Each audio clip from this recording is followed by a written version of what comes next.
ညီမစေပြန်လိုက်တဲ့ခု model ထဲမှာဘာစီရတော့နေမျိုးလာလဲရှင်မ 412H စီတယ် C12H စီတယ်ရှင်မအမဘာ model ဘာရှင်းလို့ကြိုက်လဲရှင် C12H ထဲလာပါဟုတ်ကဲ့မကာလာလေးကတော့3မျိုးလာတယ်နော်အမအမဲရောင်ရှိမယ်ငွေရောင်စီးမယ်အစိမ်းရောင်ရှိမယ်အမဘက်ကာလာလေးသဘောကျလဲရှင်ငါလည်းဆိုရင်ဘာကာလာဘယ်ကာလာလေးကပို့ပြီးတော့တက်တော့မယ်ထင်တယ်ဟုတ်ကဲ့ရှင်မအမလည်းဆိုတော့ဒီငွေရောင်လေးတော့ပို့လိုက်တယ်လို့ထင်တယ်ရှင်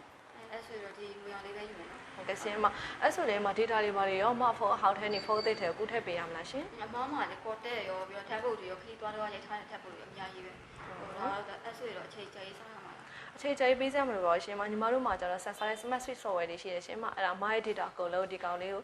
ထေခဏလေးနဲ့ကူလို့ရပါဘောเนาะအမအချိန်အများကြီးပေးစရာမလိုပါဘူးရှင်ဟုတ်ပြီးတော့နောက်တစ်ခါကျတော့လေသူဖုန်းနဲ့ပတ်သက်တဲ့ဟာကို accessory ပစ္စည်းတွေရောရှိလားဟုတ်ကဲ့ရှင်မ accessory ပစ္စည်းတော့အများကြီးဝယ်လို့ရှိရရှင်မညီမတို့မှာကျတော့အခုကကျတော့ cover လေးလက်ဆောက်ပေးတယ်ရှင်မမှန်ကန်လေးရောကတ်ပေးတယ်เนาะအမပြီးတော့သူ့ရဲ့ charger တို့လည်းအမလက်ဆောက်ပစ္စည်းဖြစ်ပေးပါတယ်ရှင်မ